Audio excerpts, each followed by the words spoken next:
कितनी परेशान होती होंगी वो उंगलियां भी ना, जो ये जानने के बावजूद भी कि सामने वाला इससे इरिटेट हो जाएगा, फिर भी मैसेज कर दिया करती है। हम सब अपनी अपनी लाइफ में बिजी हैं, सबके पास बहुत कम वक्त है एक दूसरे के लिए, और शायद वक्त भी कम है जो हम हर किसी को दे भी नहीं सकते। अगर कोई तुम्हें मैसेज कर रहा है, पूछ रहा है, फिक्र करता है तुम्हारी, तो उसके लिए तुम्हें वक्त देना जरूरी हुआ ना। ठीक ऐसे ही तुम्हारी लाइफ में भी कुछ लोग ऐसे होंगे जिन्हें वक्त देना तुम्हें जरूरी लगता होगा। लेकिन अगर कोई तुमसे प्यार करे और वो जाहिर करने के लिए तुमसे तुम्हारा वक्त मांगे, तो शायद तुम्हारे लिए उसकी इतनी जरूरत नहीं होगी।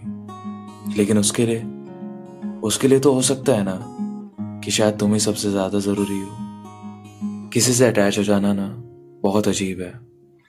खुद से हम किसी को फील नहीं करा सकते, और सामने वाला खुद से फील करने लगे, ऐसे चांसेस बहुत कम होते हैं।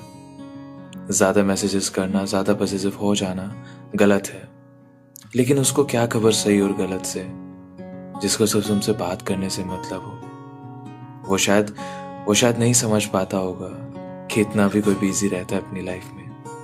हो सकता है वो तुम्हें बस खोने से डरता हो, क्योंकि उसके लिए तो तुम सबसे ज्यादा जरूरी हो ना। उसका ज्यादातर वक्त तो सिर्फ तुम्हारे लिए होता होगा, बेखबर इस बात से कि तुम्हारे वक्त की जरूरत क्या है।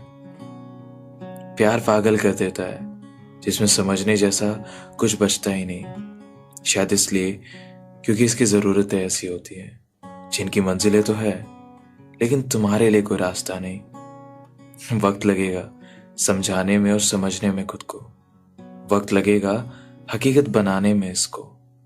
फिर तुम्हारे लिए शायद ये उंगलियां इतना परेशान नहीं होंगी, या कहो फिर तुम्हें शायद ये उंगलियां इतना परेशान नहीं करेंगी। वक्त तुम्हारा भी जरूरी है, वक्त मेरा भी जरूरी है, बस शायद फर्क सिर्फ इतना है, मेरा तुम्हारे लिए जरूरी है और तुम्हारा शायद नहीं।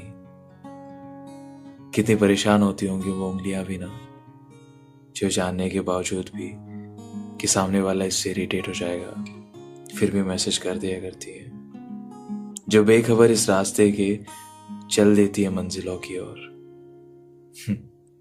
कितनी परेशान होती होंगी वो उंगलियां भी ना।